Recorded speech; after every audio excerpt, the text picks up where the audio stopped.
Hello बच्चों, आज हम लोग एम्पियर का परिपथीय नियम और उसके अनुप्रयोगों एप्लीकेशंस के बारे में जानेंगे। एम्पियर के नियम के हम स्टेटमेंट को पहले देख लेते हैं। किसी बंद परिपथ की सीमा के अंदिश चुंबकीय क्षेत्र वेक्टर B का रेखीय समाकल उस पथ द्वारा घिरी नेट धारा का म्यू नॉट गुना होता है। यह नियम पढ़ते ही हमें गॉस का नियम याद आ जाता है। गॉस का नियम इसी के जैसा ही नियम था। वहां पर सबसे महत्वपूर्ण अंतर तो यही था कि यहाँ रेखीय समाकल है और वहां पृष्ठीय समाकल था। चलिए इनके स्टेटमेंट को देखते हैं। समाकल vector B dot dl equal to आपका है mu naught I। Integration vector B dot dl equal to mu naught I। Net धारा का म्यू नॉट गुना होता है। ये देखिए, ये बच्चों एक हमने यहाँ पे एक वायर ले लिया। मान लीजिए कि ये हमने वायर ले लिया है XY। ये वायर ले लिया हमने XY। अब अगर हम यहाँ कोई एक पॉइंट ले लेते हैं जो कि यहां से R दूरी पर है, R डिस्टेंस पर है।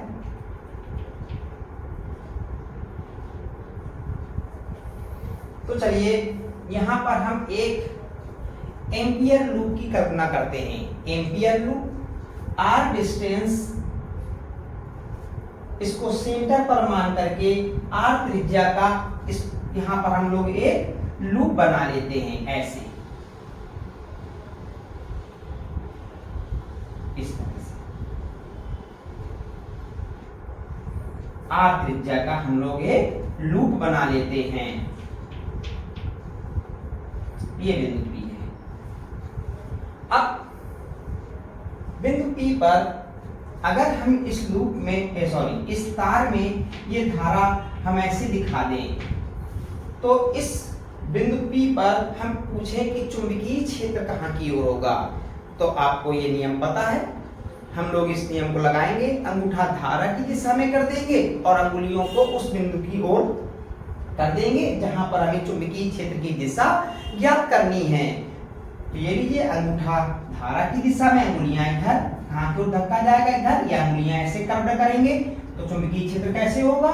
चुंबकीय क्षेत्र हमारा होगा, ये देखिए, ये चुंबकीय क्षेत्र होगा।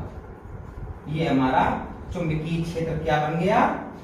वेक्टर B बन गया। देखिए चुंबकीय क्षेत्र को मैं फिर से एक बार रिपीट कर देता हूं। जैसे मान लीजिए कि ये एक हमारा धारावाही तार XY है, दिखाई दे रहा है XY। चलिए ये एक बिंदु यहां लेते हैं, बिंदु P इधर। अब हम कहें कि यहां बताइए चुंबकीय क्षेत्र कहां की ओर होगा? अंगूठा धारा की दिशा में, अंगुलियां बिंदु P की ओर, धक्का ऐसे गया, या धक्का ना दे तो ऐसे अंगुलियां कर दें, ऐसे। ये भी मैग्नेटिक फील्ड को ही एक ही जैसा तो है ये, ठीक है, अंदर की ओर गया। ये बिंदु यहां माना होता, अंगूठा ऊपर की तरफ, ये ऐसे जाता, या ये यहां माना होता, अंगूठा ऊपर की तरफ, ये ऐसे जाता, इधर माना होता, अंगूठा ऊपर की तरफ, ये ऐसे। तो कैसा बन रहा है? चुंबकीय क्षेत्र सर्कुलर बन रहा है। अब देखिए यहीं पर हम लोग इस एम्पियर लूप की एक खंड लंबाई लेते हैं, ये dl, और इस dl का वेक्टर बनाएं तो ये इसी के अंदिश बन गया। ये हमारा बन गया vector dl, vector dl, vector dl और वेक्टर b के बीच बना कोण 0 डिग्री। ठीक है बच्चों, अब हम आपसे कह दें कि इस धारावाही तार, ये जो आपका धारावाही तार जो आपका था, इस धारावाही तार के कारण अगर हम कह दें कि R दूरी पर चुंबकीय क्षेत्र बताइए, तो आप बता देंगे लंबे सीधे तार के कारण R दूरी पर चुंबकीय क्षेत्र। धारावाही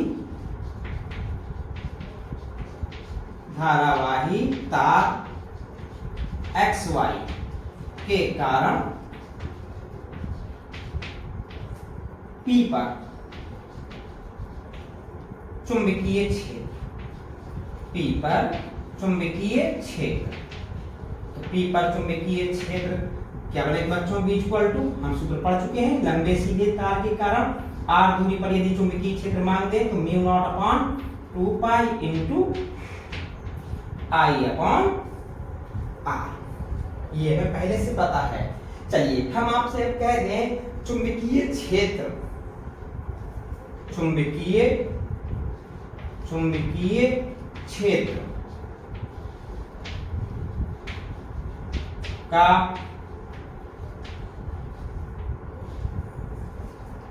पथ के अंदिश रेखीय समाकल,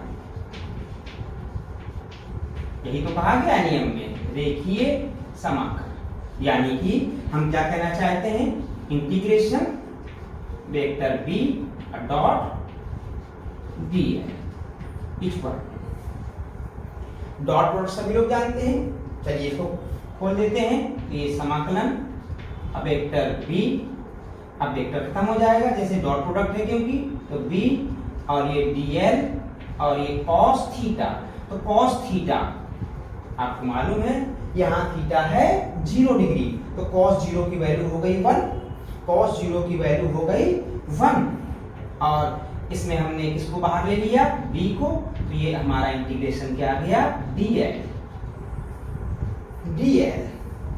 अगर हम इसका इंटीग्रेशन करें तो l, और l का मतलब इस पूरे लूप की लंबाई, इस पूरे लूप की लंबाई कैसे निकल सकती है, आपको मालूम है कि हमने इस तार को सेंटर पर माना था, तो ये रेडियस है, तो लूप की लंबाई अर्थात 2 पाई r। तो इसका इंटीग्रेशन करने के बाद हमारा आ जाएगा ये b और ये आ गया इंटू 2 पाई r। यहां तक समझ में आसानी से आ रहा है।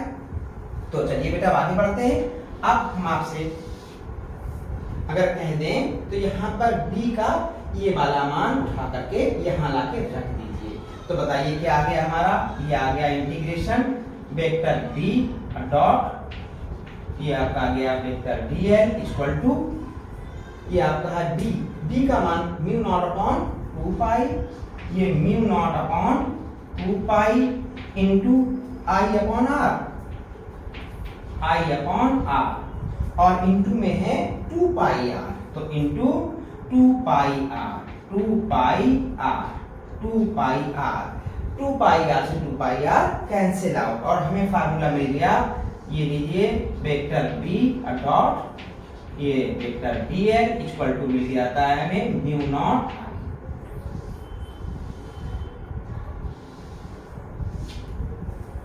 तो इस तरह से बच्चों ये एम्पियर के परपथीय नियम के स्टेटमेंट का यहाँ पर प्रूफ हो गया।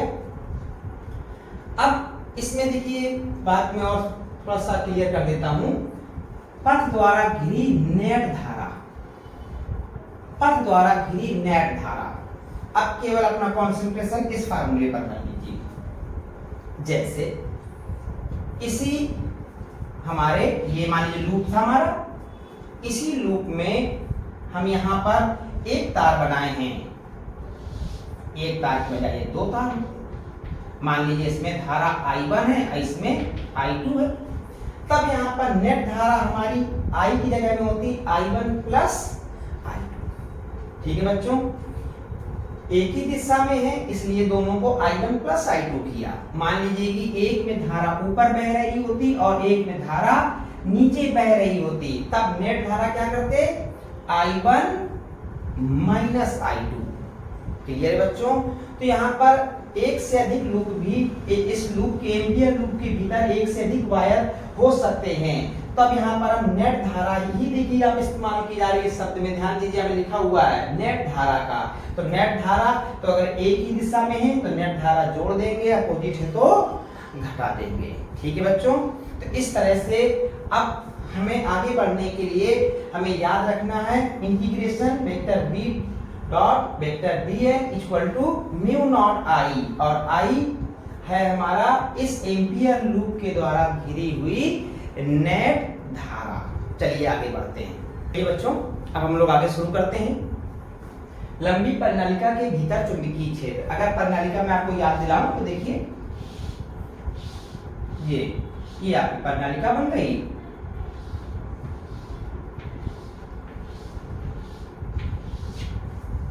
ठीक है।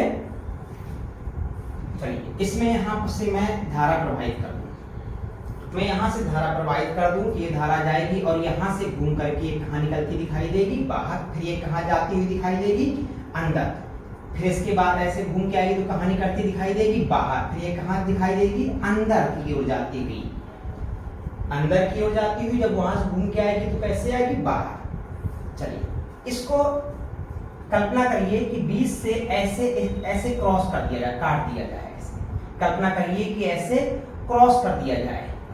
अगर क्रॉस कर दिया जाए तो जरा ऊपर वाले बिंदुओं पर नीचे वाले बिंदुओं पर गौर करिए। अगर हम ऐसे क्रॉस कर दें तो ऊपर वाले बिंदु से तार ऐसे घूम के आ रहा है और धारा हमें लगेगा कहाँ की ओर बह रही है, बाहर की ओर, और यहाँ घूम के जाएगी धारा अंदर तो लगेगा धारा कहाँ की ओर बह रही है, अंदर की ओर। ऊपर वाले सिरों पर धारा बाहर की ओर, अंदर वाले सिरों पर धारा अंदर की ओर। तो देखिए ऊपर वाले सिरों पर हमारी धारा कहाँ की ओर दिख रही है, बाहर की ओर। ये देखिए ऊपर वाले भाग में हम ये ऐसे डॉट बिंदु बना लेते हैं हर फेरे के लिए। देखिए ऐसे डॉट तल के लंबवत बाहर की ओर, लेकिन ये सिंबल किसके लिए, तल के लंबवत बाहर की ओर। क्या दिखा रहे हैं हम इसके माध्यम से, हाँ धाराएं, और नीचे धारा ऐसे बह के जाएगी, कहाँ की ओर जाएगी, अंदर की ओर। यहाँ पर धारा जा रही है हमारी अंदर की ओर। इसी तरह से ये हम लोग इस चित्र को यहाँ पर ऐसे बना सकते हैं।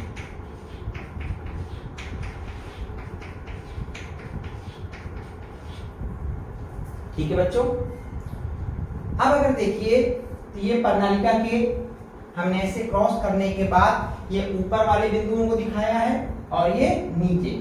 ऊपर वाले बिंदुओं पर हमने ऐसी धारा जाती दिखाई तो ऐसा लगेगा धारा कहाँ की ओर बह के जा रही है, बाहर की ओर। यहाँ से कहाँ की ओर लगेगा, अंदर की ओर।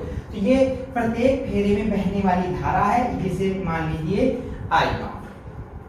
ठीक है बच्चों, चलिए इनके द्वारा जो हमने ये धारा के डॉट दिखाए, कोई भी एक डॉट ले लीजिए, ये धारा कहाँ की ओर बह रही है, बाहर की ओर। और हम चुंबकीय क्षेत्र की गणना करने वाले हैं प्रणालिका के भीतर, धारा बह रही है बाहर की ओर। चलिए धारा के लिए हम कहाँ की ओर करें, ये बाहर हुआ, और अंगुलियां प्रणालिका में भीतर की तरफ।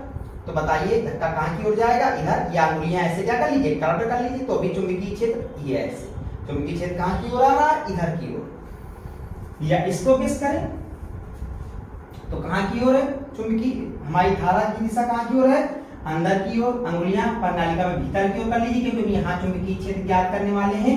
तो हमारी अंगुलियां कैसे कर्व होंगी, ऐसे ऐसे। चुंबकीय क्षेत्र इस तरह से, यानी कि दोनों के कारण ही चुंबकीय क्षेत्र हमारा कैसे बन रहा है, हमारा चुंबकीय क्षेत्र ये बन रहा है।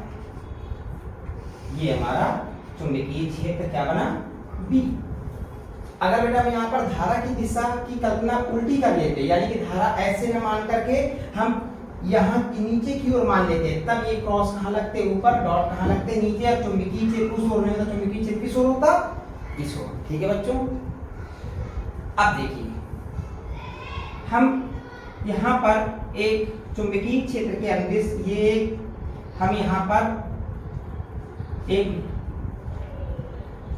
लेते हैं ए बी, यानी कि हम एम्पियर लूप की कल्पना करने जा रहे हैं। और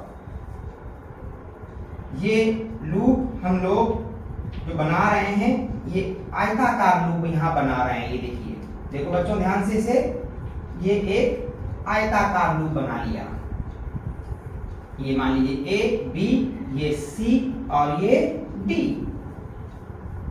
अगर हम इस लूप चुंबकीय क्षेत्र के अनुदिश अगर इसका हम वेक्टर dl बनाएं तो वेक्टर dl AB के अनुदिश बन जाएगा, चुंबकीय क्षेत्र के अनुदिश। अब यहां देखिए अगर, तो अब ये लेंथ ऐसे हो रही है, तो अब जो हमारा वेक्टर dl बनेगा कहां की ओर बनेगा, यस ऐसे बनेगा। यहां का वेक्टर dl ऐसे बनेगा और यहां का वेक्टर dl ऐसे बनेगा।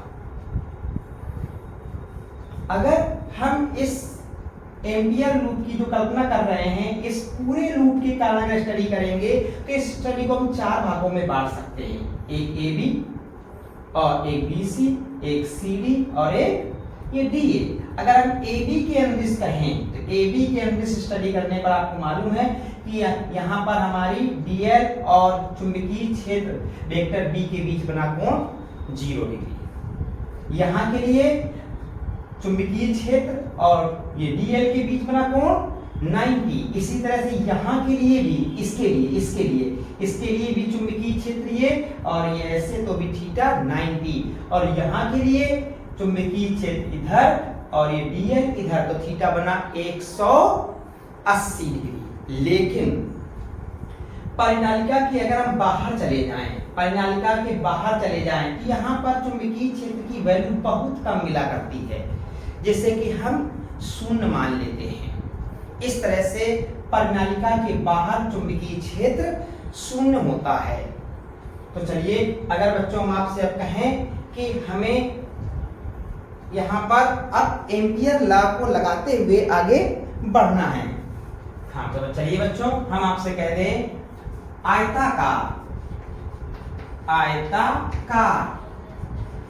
आयताकार एम्पियर लूप, आयताकार ampere loop A B C D में हम आपसे कहते हैं यहां बताया जाए vector B dot D L. तो इक्वल टू बच्चों कैसे बताएंगे, इसको हम 4 भागों में डिवाइड करेंगे, ए बी में, बी सी में, सी डी में और डी ए में। तो ये हमारा होगा इंटीग्रेशन। और चलिए शुरू करते हैं ए बी वाले पार्ट से। तो ए बी वाले पार्ट में वेक्टर बी और डॉट ये डी एल प्लस। अब इसके बाद ये दूसरे वाले भाग में यानी कि बीसी में, बीसी ये हमारा बनेगा वेक्टर बी और ये डॉट डी एल। इसी तरह से अब नेक्स्ट ये हमारा आ जाएगा किसमें, सी डी में और वेक्टर बी डॉट ये वेक्टर डी एल और प्लस ये लास्ट आ गया हमारा डी ए और इसमें हमारा फिर से लिख दिया हमने vector B dot vector B. तो आयताकार एम्पियर लूप एबीसीडी में अगर हम एम्पियर का परिपथीय नियम लगा दें तो ये इंटीग्रेशन वेक्टर बी डॉट आपका वेक्टर डी है। तो आप जानते हैं इसको हम यहाँ 4 पार्ट्स में डिवाइड कर सकते हैं, एक ए बी में, सी डी में, सॉरी ए बी में, बी सी में, सी डी में और डी ए में। ए बी के लिए आपको मालूम है कि थीटा 0 डिग्री है और बी सी के लिए थीटा है हमारा 90 डिग्री। और इस यहाँ पर बाहर जाने पर कोई चुंबकीय क्षेत्र होता ही नहीं है, तो थीटा भले 180 और इधर चुंबकीय क्षेत्र ही नहीं है तो वो वैल्यू 0 हो जाएगी।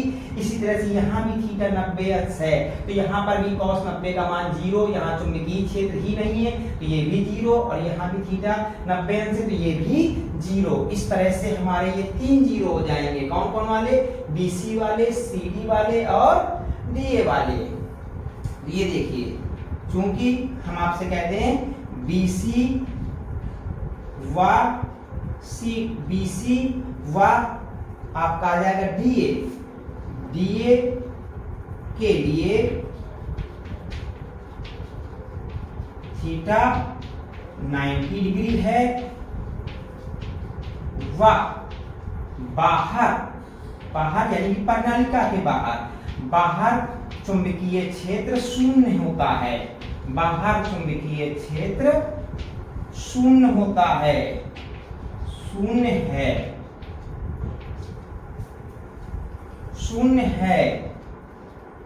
इसलिए हम क्या कह सकते हैं बच्चों, आपको मालूम है, अतः क्या हम आपसे बच्चों आप कह दें कि हमारा इंटीग्रेशन वेक्टर बी और dot vector D L equal to, तो जैसा कि हम लोगों ने समझ लिया कि BC के लिए भी हमारा थीटा 90 डिग्री है और CD प्रणालिका के बाहर चुंबकीय क्षेत्र 0 होता है और DA के लिए भी हमारा थीटा 90 डिग्री है। तो थीटा 90 डिग्री होने का cos 90 की वैल्यू 0 तो ये 0, यहाँ चुंबकीय क्षेत्र 0 तो ये भी 0, और यहाँ फिर से थीटा 90 डिग्री तो cos 90 की वैल्यू 0। तो इस तरह से ये जो आयताकार जो हमारा लूप था, इसमें ये 3 0, तो बचा कौन? हमारा ए बी वाला। चलिए हमारा बचता है ये समाकलन ए बी, और इसको अगर खोल दें तो BDL cos थीटा, और यहाँ पे थीटा है 0 डिग्री, तो BDL cos 0, ये देखिए BDL cos 0, और आपका ये वाला पूरा स्टेप 0, ये वाला पूरा स्टेप 0, ये भी पूरा स्टेप 0। cos 0 की वैल्यू हो गई 1, तो cos 0 की वैल्यू 1, तो हमारा ये बच जाता है इंटीग्रेशन AB, और ये आ गया BDL। b को बाहर ले लीजिए, तो b को बाहर ले लें तो ये हमारा आ जाएगा इंटीग्रेशन ये dl का इंटीग्रेशन करेंगे तो यानी कि l किसकी है? a से b तक की, a से b। माना ab की लंबाई x है, चलिए मान लेते हैं, माना ab की लंबाई x है, ab की लंबाई x है, तो बताइए बच्चों जब AB की लंबाई x मान लेंगे तो हमारा कितना आ जाएगा? Integration vector b dot vector dl equal to हमारा आ जाएगा b इंटू l, और l मीन कितना? x, तो ये आ जाएगा हमारा bx। इसे हम लोग ध्यान रखेंगे। चलिए फिर आगे बढ़ते हैं। अब हम आपसे कहें यदि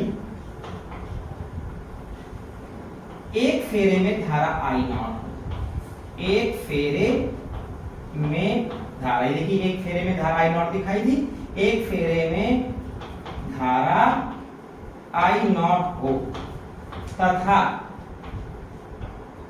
प्रति एकांक लंबाई पर यूनिट लेंथ, प्रति एकांक लंबाई में तार के फेरों की संख्या, तार के फेरों नंबर ऑफ टर्न्स, फेरों की संख्या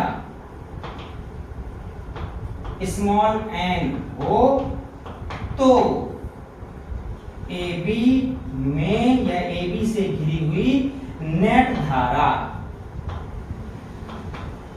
पर बच्चों आखिरी स्टेप है, ये समझते ही हमारा पूरा हो जाएगा। देखिए हमने कहा प्रति एकांक लंबाई में फेरों की संख्या n है, प्रति एकांक लंबाई यानी कि पर यूनिट लेंथ। उदाहरण के तौर पे हम आपसे कहते हैं कि 1 सेंटीमीटर में तार के 10 फेरे हैं, तो 5 सेंटीमीटर में कितने फेरे होंगे? 10 गुणे 5। तो सीधी सी बात है कि अगर हम आपसे एकांक लंबाई में फेरों की संख्या हम आपसे कह रहे हैं कि n है, और फिर हम कह दें कि बताइए x लेंथ में कितने फेरे होंगे, तो n इंटू x। तो इस तरह से x लेंथ में फेरों की संख्या निकलेगी n इंटू x, और एक फेरे में बहने वाली धारा I0 माने हैं, तो पूरी लंबाई में बहने वाली धारा कितनी हो जाएगी हमारी? ये हो जाएगी I0 n into x, I0 n into x। चलिए एक बार फिर से दोहरा देता हूं, उसको फिर से सुन लीजिए। हम आपसे कह रहे हैं कि एकांक लंबाई में फेरों की संख्या n है, एकांक लंबाई में फेरों की संख्या n है, तो बताइए x लंबाई में कितने फेरे होंगे? तो nx होगा। तो x लंबाई में फेरों की संख्या मालूम चल गई, और एक फेरे में धारा I0 है, तो यहाँ पे नेट धारा क्या बन जाएगी? I0 nx। चलिए अब लगा देते हैं हम लोग एम्पियर का नियम। आ जाइए एम्पियर लॉ से। एम्पियर के अनुसार हम जानते हैं कि integration vector b dot d vector l equal to होता है म्यू नॉट I, जहां I हमारे एम्पियर लूप द्वारा घिरी हुई नेट धारा थी। चलिए vector b dot vector dx हम निकाल चुके हैं bx, तो चलिए इसकी जगह में हम ले लेते हैं bx equal to mu naught, और ये नेट धारा ये निकली रखी हुई है I0 nx। तो ये आ जाएगा I naught N X, X से एक्स कैंसिल आउट और हमारा चुंबकीय क्षेत्र आ चुका है B equal to mu naught N I. इस तरह से यह एक लंबी प्रणालिका के भीतर का चुंबकीय क्षेत्र आ गया है। लंबी प्रणालिका के भीतर प्रत्येक स्थान पे चुंबकीय क्षेत्र यही पाया जाता है। चलिए आगे और भी थोड़ा जानते हैं। चलिए अब कुछ छोटी छोटी विशेष बातों को भी जानते हैं। चलिए विशेष बातें क्या हैं? अब अभी भी हम लोगों ने जो सूत्र पढ़ा वह सूत्र हमारा जो है एक लंबी प्रणालिका पर लागू होता है। लंबी प्रणालिका जैसे कि मान लीजिए कि उसका व्यास 1 या 2 सेंटीमीटर हो, लंबाई सपोज दैट 8 या 10 सेंटीमीटर या उससे ज्यादा लंबी हो, तो ये लंबी प्रणालिका कहलाएगी। अब जैसे मान लीजिए कोई ऐसी भी प्रणालिका है कि जिसकी लंबाई मान लीजिए कि 5 या 6 सेंटीमीटर है और इसका व्यास 3 सेंटीमीटर है या 2 सेंटीमीटर है, तब चलिए ये मेरी एक्सिस बना ली इसकी, और ये प्रणालिका के भीतर एक बिंदु P है। इस सिरे से इसको मिला लीजिए, इस सिरे से भी इसको मिला लीजिए और ऐसे एक परपेंडिकुलर यहाँ पे बना लीजिए और इस सिरे के साथ ये मान लीजिए कोण आपका θ1 है और इस सिरे से मान लीजिए यहाँ पर कोण θ2 है। तो ऐसी प्रणालिका के लिए हमारा सूत्र होता है B इक्वल टू ये बिंदु P पर यानी कि प्रणालिका के भीतर बिंदु P पर B इक्वल टू होता है mu naught N I upon 2 और ब्रैकेट में होता है साइन θ1 प्लस साइन θ2। ये सूत्र वहां लागू होगा जहां प्रणालिका की लंबाई अधिक ना हो। ठीक है बच्चों, चलिए अब इसी सूत्र से यदि हम आपसे कह देते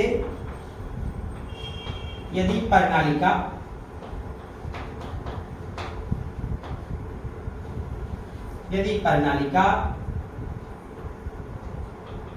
लंबी हो या अनंत लंबाई की हो, कुछ भी कह दीजिए, यदि प्रणालिका लंबी हो, जैसे कि अभी हमने सूत्र जिसको डेरिवेशन किया था,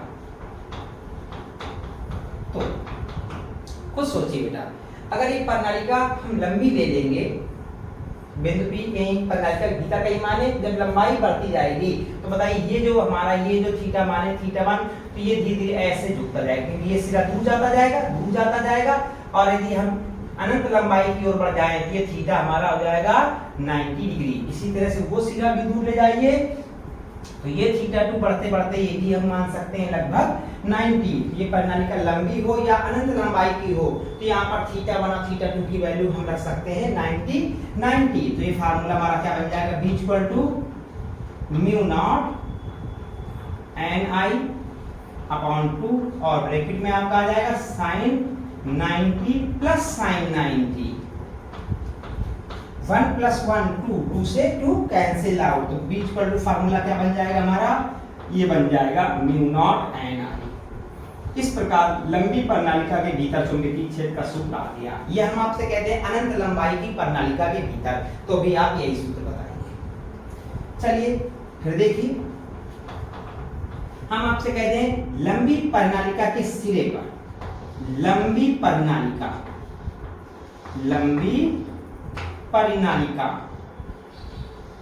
के सिरे पर, यानी कि हमें बिंदु P की कल्पना कहां करनी है, हाँ सिरे पर करनी है।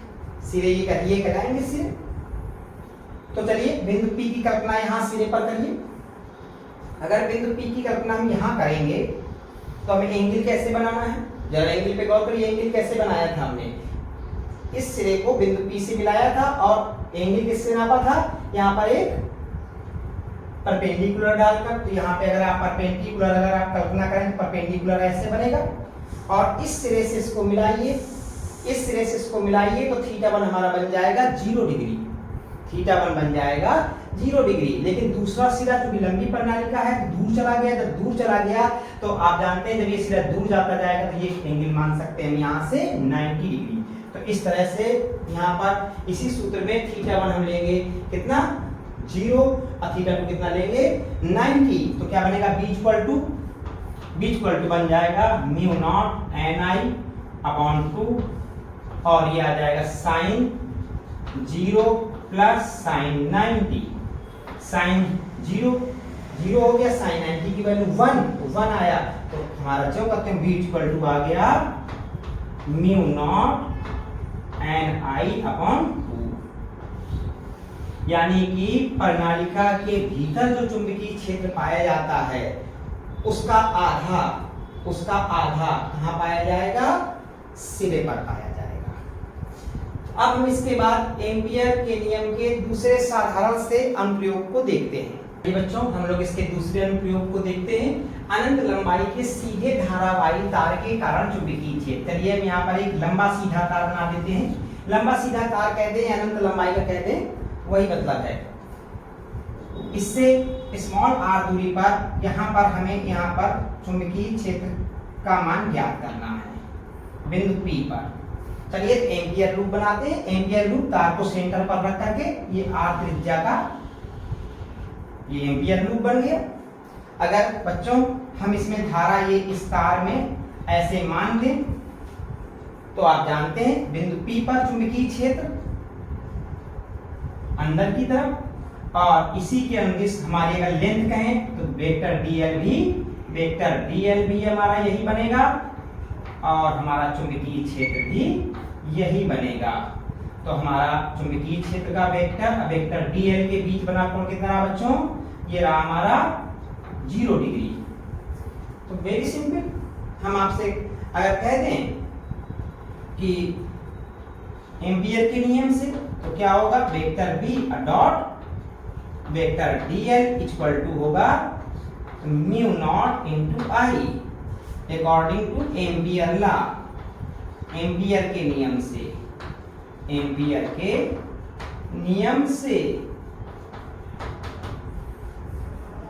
अब चलिए इसका अगर हम हल करें तो ये बनेगा b dl, अब इंटीग्रेशन लगा रहेगा b dl cos 0 equal to mu naught I, cos 0 की वैल्यू 1। तो ये हमारा आ गया, b बाहर ले लें अगर चाहें तो b और इंटीग्रेशन ये आपका dl इक्वल टू हो गया म्यू नॉट आई। dl का इंटीग्रेशन l यानी कि एम्पियर लूप की लंबाई अर्थात ये परिधि त्रिज्या r तो इसकी लंबाई हुई 2 पाई r। तो यहाँ पर इसका इंटीग्रेशन करने के बाद ये हमारा आ जाता है 2 pi r equal to mu naught I. dl का समाकलन l और l का मतलब हुआ 2 पाई r। तो b इक्वल टू हमारा सूत्र आ जाएगा mu naught upon 2 pi into I upon r। ये तो बहुत साधारण सा रहा, क्योंकि हम लोगों ने जब एम्पियर लॉ को जब प्रूव किया था तो इसी सूत्र को उठा करके इसे प्रूव कर दिया था, और जब इसे लाना तो इसको उठा के एक तरह से रिवर्सिबल रिएक्शन। तो ठीक है बच्चों, आई होप आपको इस क्लास से बहुत कुछ पढ़ने को मिला होगा।